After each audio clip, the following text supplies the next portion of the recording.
Assalamualaikum warahmatullahi wabarakatuh. Hai, perkenalkan nama saya Siti Nuseha. Kali ini kita akan membahas materi dari mata kuliah yang berhubungan sama manajemen bisnis nih, yaitu simulasi bisnis. Materi yang akan kita bahas pada kali ini adalah bisnis modal kanvas. Ada beberapa poin yang akan kita bahas pada kali ini. Yang pertama ada pengertian dari bisnis modal kanvas, yang kedua ada manfaat dari bisnis modal kanvas, yang ketiga ada studi kasus, dan yang terakhir ada kesimpulan.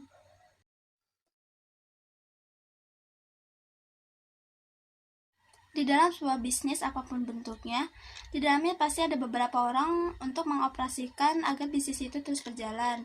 Bisnis juga memerlukan strategi, manajemen, serta sistem untuk mempermudah orang-orang di dalamnya bekerja secara efektif maupun sesuai dengan goals yang dimiliki oleh perusahaan.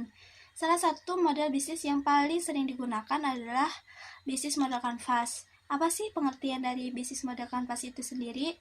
Bisnis modal kanvas merupakan tools dalam strategi manajemen untuk menerjemahkan konsep, konsumen, infrastruktur, maupun keuangan perusahaan dalam bentuk elemen-elemen visual.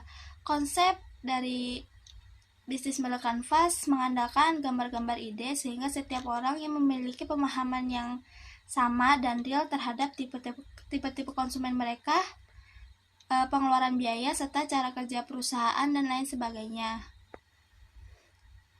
Bisnis modal kanvas juga merupakan alat strategis manajemen untuk mendefinisikan serta mengkomunikasikan ide atau konsep bisnis secara cepat dan tepat. Bisnis modal kanvas juga berbentuk dokumen satu halaman yang bekerja melalui elemen fundamental bisnis atau produk, serta menyusun ide dengan cara yang koheren.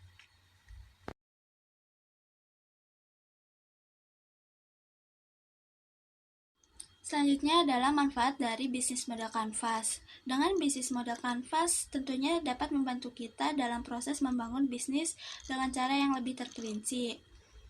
Berikut ini beberapa manfaat dari bisnis modal kanvas. Yang pertama yaitu bisnis menjadi lebih fokus. Perusahaan membutuhkan definisi tentang bagaimana menyampaikan produk kita kepada pelanggan, dan bisnis modal kanvas membantu kita untuk mendefinisikannya. Hal ini juga memberi kita keunggulan kompetitif untuk meluncurkan bisnis yang menguntungkan tidak hanya melalui inovasi produk, tetapi juga dengan merancang bisnis kita dengan cara yang benar. Yang kedua yaitu bisnis menjadi lebih jelas dan ringkas. Bisnis modal kanvas membantu kita mendokumentasikan perjalanan bisnis kita sehingga kita dapat dengan mudah memodifikasikannya seiring berjalannya waktu. Hal ini berguna untuk memudahkan komunikasi dengan tim, investor, mitra, dan juga karyawan agar mereka dapat memahami visi kita. Yang ketiga ada menargetkan kebutuhan pelanggan. Alasan terbesar dari kegagalan startup adalah kesesuaian produk atau pasar, dan bukan produk itu sendiri. Terlalu sering kita melupakan hal ini dan mengarahkan energi kita untuk membangun produk yang luar biasa. Bisnis modal kanvas membantu kita untuk berpikir lebih dari sekedar produk. Ketika kita membayangkan bagaimana kita akan menjual produk kita, jenis sumber daya apa yang kita butuhkan, serta segmen pelanggan yang berbeda yang dapat kita layani, bisnis menjadi jelas. Mendokumentasikannya akan memberikan kejelasan saat kita berbicara dengan pelanggan kita. Dan yang keempat ada mengidentifikasi peluang baru. Bisnis modal kanvas membantu bisnis dalam mengidentifikasi peluang baru untuk pertumbuhan dengan menggali elemen-elemen seperti saluran distribusi dan mitra potensial. Bisnis dapat menemukan cara baru untuk mencapai pelanggan dan memperluas pasar mereka.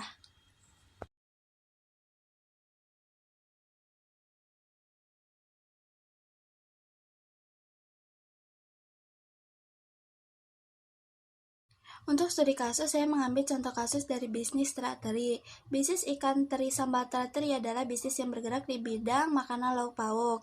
Produk yang ditawarkan oleh terak teri adalah sambal ikan teri yang dijadikan pilihan dalam semua hidangan, bukan sekedar sambal teri biasa. Tera-teri menekankan pada cita rasa dari setiap produk yang dihasilkan. Tera-teri mempunyai dua varian produk. Yang pertama, tera-teri original dan tera-teri pedas. Untuk rasa tera-teri original didominasi oleh rasa manis dan sedikit pedas, ditujukan kepada konsumen yang kurang menyukai rasa pedas. Dan untuk tera-teri pedas didominasi oleh rasa pedas dan ditujukan untuk konsumen yang menyukai rasa pedas. Kedua jenis sambal ikan teri dari tera-teri ini dikemas dengan menggunakan toples plastik yang bertujuan untuk memudahkan bagi konsumen ketika membawa atau menyimpan produk. Selain itu, teknik pemasaran yang dipilih oleh tera-teri adalah memasarkan produknya melalui media sosial, yaitu Instagram. Tera-teri akan memberitahukan semua hal mengenai produk, yaitu promosi, produk, dan pameran yang akan diikuti oleh tera-teri. Tera-teri memilih menggunakan Instagram dan memasarkan produknya karena kemajuan teknologi terus berkembang setiap harinya. Selain itu, tingkat kesibukan masyarakat yang semakin meningkat membuat sebagian dari mereka lebih cenderung membeli sesuatu melalui media sosial online, yaitu Instagram. Selain karena melalui media sosial, mereka dapat mengakses informasi dari mana saja dan kapan saja. Hal inilah yang menjadi alasan tera-teri menjual produknya melalui media sosial.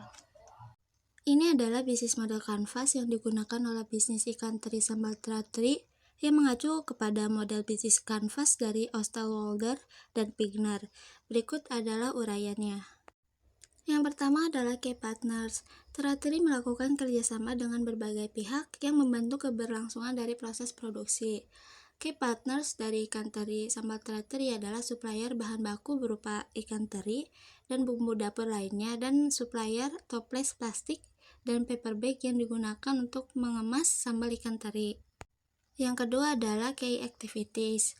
Aktivitas utama untuk mencapai target penjualan bisnis ikan teri sambal tera-teri adalah melakukan penjualan sambal ikan teri. Tera-teri akan menjual sambal ikan teri dengan memperhatikan kualitas, mulai dari bahan baku hingga proses pengemasan. Selain itu, aktivitas kunci dari tera-teri adalah mengikuti event atau bazar makanan, mengontrol proses produksi dan pemasaran secara maksimal juga menjadi bagian dari aktivitas utama yang dilakukan oleh tera-teri. Yang ketiga adalah key resource. Key resource utama dari tera-teri adalah sumber daya manusia yang terdiri dari karyawan bagian produksi, pemasaran, keuangan, dan kurir. Untuk memaksimalkan kinerja dari sumber daya manusianya, setiap karyawan diberikan pelatihan terlebih dahulu sesuai dengan job desk dari pekerjaan masing-masing. Pelatihan yang diberikan ini dengan harapan semua karyawan dari tera-teri bisa bekerja dengan maksimal dan bertanggung jawab. Selain itu, sumber daya yang tidak kalah penting adalah peralatan dan perlengkapan yang dibutuhkan untuk proses produksi dari tera-teri. Alat komunikasi berupa handphone dan sepeda motor juga menjadi sumber daya yang dibutuhkan. Handphone dan sepeda motor diharapkan dapat memaksimalkan proses keberlangsungan bisnis. Yang keempat adalah value proposition. Setelah diketahui kelompok-kelompok pelanggan atau konsumen yang berminat dengan makanan teri, selanjutnya penulis memfokuskan nilai yang ditawarkan tera-teri, yaitu lauk pauk berupa sambal ikan teri yang dapat langsung dikonsumsi dengan mengedepankan cita rasa khas Indonesia. Yang kelima adalah customer relationship. Ikan teri sambal tera-teri menjalin hubungan dengan konsumen dengan cara melakukan promosi melalui media sosial, yaitu Instagram. Selain itu, Instagram juga dipergunakan untuk mengunggah hasil testimonial dari konsumen yang sudah membeli produk tera-teri yang dilakukan melalui media lain. Pelanggan akan dipertanyakan perihal kepuasan mulai dari pelayanan hingga cita rasa dari sambal ikan teri tera-teri. Selain itu, tera-teri juga menggunakan brosur untuk menjalin hubungan dengan konsumen. Dengan menggunakan brosur, tera-teri akan memberikan informasi perihal produk yang diharapkan akan menjadi daya tarik bagi konsumen untuk membeli.